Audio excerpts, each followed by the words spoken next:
All right, guys, welcome back. It is night number 3 now. The recap for the Chili Bowl Midget Nationals in Tulsa, Oklahoma. 73 total cars signed in for Wednesday night's action as compared to 74 on Tuesday and 66 on Monday. Would not be shocked to see over 80 cars signed in for the next 2 nights, which will definitely be quite interesting to follow along with.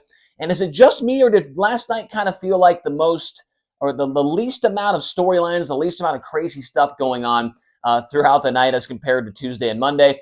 Maybe that's just me. Let me know your thoughts down below.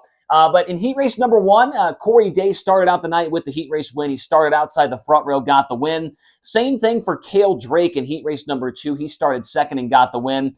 Brandon Whalety, the number 3 car, got the win in heat race number 3, starting from third. So then it was Tim Buckwalter in heat race number 4. He got the win from fourth. Dason Pursley, eventual lock-in from the night. He got the win in heat race number 5, starting from the 6th position for him. Heat race number 6 went to Cody Swanson, getting the big win there. 3-1 run for him. That was Cody Swanson, not Jake Swanson. Heat race number 7, Colby Copeland got the win from second. Heat race number 8, Mitchell Moles from 4th to the win. And then in the first qualifier, that was where Jake Swanson got the win. No relation between those two, Jake and Cody, but Jake got the win from the pole. Qualifier number 2 went to KJ Snow, a 2-1 run for him there. Qualifier number 3, also a 2-1 run for Steven Snyder Jr. And then in qualifier number 4, it was eventual winner Emerson Axsom. He got the win from 4th. Then getting into the storylines that took place before the actual main event, there was definitely some things that happened. Just not quite as crazy as the last 2 nights, like I mentioned earlier. But one of the main storylines right off the bat, they were kind of changing up the way they were doing hot laps. In my opinion, I've never raced the Chili Bowl, but coming from a position where you're betting on these guys to try and do good in the Chili Bowl pool, hot laps is always the scariest portion of the night. Having 16 cars out there on a brand new track, it's greasy, it's heavy, it's slippery out there, and get a couple of guys that don't really know what they're doing. Hot laps is scary, but what they did was separated the first couple of groups. They didn't have the first and second heat race go out at the same time. They had one heat race go out, then the next heat race, and the next heat race. There was not a giant group of cars out there, which is definitely a major change from what we've seen over the last couple of years. So I think a good change as well. We saw quite a few incidents the first 2 nights in hot laps, but we didn't really see much going on yesterday. Taylor Reimer kicked things off with a H1, L1, T1 flip, meaning heat race 1, turn 1, lap 1, getting upside down, and it was a tough night for her. It did not get any better as the night wore on, and then later on, after she got back going, she got into another incident with somebody else and was stopped again. So Taylor Reimer was a night to forget for her. Then later on, Zach Hampton doing Zach Hampton things, was in the lead, was going to win the heat race by a country mile, gets into the corner in turn 1. You could just tell. I mean, he's Zach Hampton, man. He's not taking a lap off. Gets into the corner, picks up the left front. Here comes the right front. Here comes the left rear. And he goes for a couple of cartwheels and just noses that thing right into the K-rail.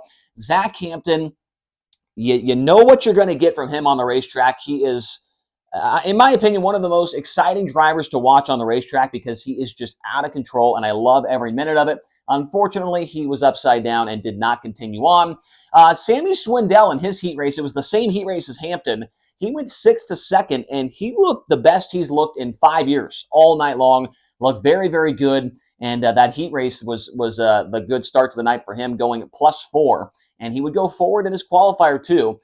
Tim Buckwalter, he's underrated each and every year. He won that heat race with ease from 4th, and he gets around the bottom better than anybody. But like I said, I mean, this guy, people overlook him every single year, and he can drive a midget. He can drive a sprint car. He can drive a big block modified non-wing sprint car, those speedster cars or whatever they're called.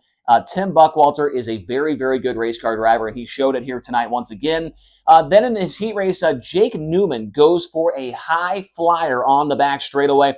Was probably at the same height as the catch fence back there after getting over the inside berm and kind of tripping over the right front. And he goes for a couple of barrel rolls or cartwheels and just right into the catch fence. A huge, huge ride for Newman, who used to be a full-time midget racer. And I'll tell you right now, I mean, a couple of years ago, Jake Newman was an auto lock in the pool, but doesn't run the midget very much at all anymore. Is mainly a sprint car guy. And unfortunately, he did not have a good night. Another guy having a bad night was Connor Spear, who absolutely speared the front stretch fence after some contact with Matt Carr right off the get-go in his heat race. I mean, they get on the gas, Matt Carr comes up, Connor Spear goes right in the wall and catches one of those poles holding the fence up and just comes to a complete stop. He went from 100 to 0 real quick right there and absolutely destroyed the fence. They took forever to fix it. He would return later on, but I think got into another wreck later on. In the C-Main, the first C-Main was the greatest C-Main of all time. The 4-car battle for the lead between Sean Jackson, Preston Latimus, Lane Goodman, and Gage Rucker. I mean, you could not tell. They were like it was like they were starting the race side by side for the initial start, but they were doing it at full speed. I mean, these guys were going at it for the longest time. If you don't watch the C-Mains every night, you are missing out because it is some of the best action. And then in the second C-Main, how about an Ecotech midget winner? Logan Mitchell with an Ecotech engine gets the win, just hammers the bottom all the way through. He's got the tuba-looking exhaust coming out the side of the thing, and he's able to get the win. That was a cool story there as well. And then a hat tip in the B-Mains to Harry Stewart, great name, by the way, and David Camfield Jr., 2 Group 7 picks in the pool, making it through the B-Main and getting into the A. And then also, got to give a shout-out as well to 69-year-old Sammy Swindell and 67-year-old Danny Wood, the Flying Fossil, both of those guys making the show. Swindell, we know him as a World of Outlaws legend, a Chili Bowl legend, and the Flying Fossil, 5-time World of Outlaws winner in his career, former Rookie of the Year with the series back in 2001. He was just solid all night long, makes it through the B. So nice job to Sammy Swindell and Danny Wood putting it on for the old guys out there. That was cool to see. Then we get into the feature event, and really not a whole lot going on compared to the last 2 nights in the main event. It was Dason Pursley and Emerson Axsom on the front row, but before the green flag comes out, Cody Swanson breaks and goes up the ramp. He does not even get a lap into the feature, and his night is over. Also, upside down on lap number 1, one of the favorites, I think, going into the feature, Steven Snyder Jr. gets into the wall upside down after KJ Snow came up the racetrack from contact with Jet Yantis. So Yantis was like, Snow missed the bottom off 4. Yantis hit it. He comes up track, clips the left front, and on the outside is Steven Snyder Jr. So Snow and Snyder both go to the work area, but they do keep going. And then on the restart, a good high-low battle for the race lead early on between Dason Pursley and Emerson Axsom. And then a couple laps later, they're like 3 wide for the race lead between those two along with Tim Buckwalter. And then the top becomes dominant, it seems like, around lap number 5 or 6. Everybody's running the outside, which usually on a fresh racetrack, that's usually what's going to happen in the prelim nights. Lap number 10, the running order is Axsom, Pursley, Buckwalter, Mitchell Moles, Corey Day, Cale Drake, Jet Yantis, Taylor Reimer, Jake Swanson, and Kyle Cummins. So Taylor Reimer's running 8th after getting upside down earlier on in the night, but it would not last for very long for her. Lap 11, there is traffic for your race leader of Emerson Axsom. And then behind them, the next lap, Corey Day slides in front of Mitchell Moles. Moles crosses him up, but eventually Corey Day does get the best of that battle, and he moves into the 4th position. On lap number 13, there is a yellow for Sammy Swindell and Shelby Hinton. They showed the replay. Alex Bright not clear on the slider on Sammy Swindell, and Sammy gets upside down, but he does continue on in the race. But unfortunately, he was running 13th at the time, having a great run, but it was all for naught after that incident there. Dason Pursley gets going on the bottom. So it looks like the bottom is coming back into play around the halfway part of the race, portion, I should say. And so that was good to see that the track was actually having 2 lanes there late. Corey Day then gets by Tim Buckwalter on lap 15, right there at the halfway mark to take over the 3rd position. And then a lap later, there is a yellow for Taylor Reimer and Alex Bright. Reimer upside down, again, her 2nd flip of the night. It is a night to forget, no doubt about it for her. And then Alex Bright, his 2nd involvement in a caution there in that wreck as well. And then after that, Tim Buckwalter might be one of the best guys in the building at running the bottom of the racetrack. He's right there with Dason Pursley, right there with Corey Day, just running the bottom. Everybody else is on the top. And it's just an art form, I think, to see these guys get around the bottom fast. Let me make sure I'm in the right spot here. And then at the around the halfway point there with about 13 laps to go, the top 2, Pursley and Axsom, I mean, they are separated by a car length or 2 for like 5 laps straight, but Pursley just can't ever get a run on Emerson to throw a slider or try and make a move on the inside. They are very, very even in speed. Blake Hahn on lap number 22 with 8 to go. He's up to 7th after transferring out of the B main. Blake Hahn was quiet all night long until the feature.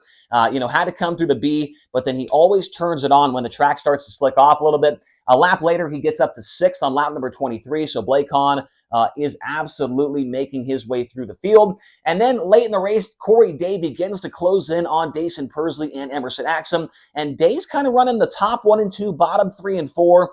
Which we would expect to see him, on the top on both ends of the speedway, but he was able to put that car in a couple of good spots. Later on, though, after the race, he did not sound too happy with how things were going as far as his race car goes. Then, as Axsom is starting to pull away towards the end of the race, there's traffic on the bottom, so there's no issues for him. He's running the top the whole way around, making his way around some of the slower cars, which does help him in the fact that nobody can really throw a slider on him because all the lap cars are down below. With a couple laps to go, with about 2 to go, Dason Pursley then closes back in on him within 3 car lengths. On the white flag, Pursley does get very close, but with all those lap cars on the inside, it is virtually impossible for him to make a move and get by Emerson Axsom, and he gets the win by about 0.3 of a second at the line. So Emerson Axsom, first ever prelim night win at the Chili Bowl. He leads laps 4 through 30, and then Dason Pursley, his first ever lock-in to the feature as well, Alpha Prelim night. He leads laps 1 through 3. Axsom started 2nd, Pursley started on the pole, and then Corey Day, he started 8th, got up to 3rd, and he will be in the B main right up front there on Saturday. Tim Buckwalter, another solid night for him. He ends up in 4th. Cale Drake continues to go under the radar, in my opinion. A 9th to 5th run for the kid that really doesn't have a ton of midget experience before this year, and he is proving that he deserves to be in that Keith Kunz car. Blake Hahn was the hard charger, 19th to 6th for car number 52, and then 4th to 7th for Mitchell Moles, so he backed it up a little bit.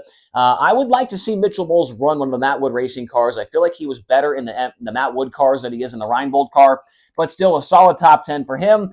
Jet Yantis proving that he is a good driver, just got to clean it up a little bit, got to, get a little bit more experience in the midget, but Jet Yantis is a future superstar, in my opinion, in midget racing. And so he has a solid run in his Chili Bowl debut, an 8th place result on the prelim night. 9th was Kyle Cummins. He started 13th, and then Jake Swanson 11th to 10th. Cummins and Swanson, the first 2 cars going to the C main off of this prelim night. So that is your recap for night number 3 of the Chili Bowl Midget Nationals. Make sure to hit subscribe here on the channel. We'll be providing updates all the way throughout the week. Make sure to hit like, comment your thoughts down below. Did you think it was kind of I wouldn't say a boring night by any means, but just there wasn't a ton of crazy things going on throughout the race night like there was on Monday and Tuesday, I thought. But let me know your thoughts down below. Make sure to hit like, hit the subscribe button, and we'll talk to you guys again tomorrow here on the Rodman Rundown as we recap the Thursday night prelim, which will be taking place here in a few hours. Hope you all have a great night. Enjoy the races, and we'll talk to you again soon.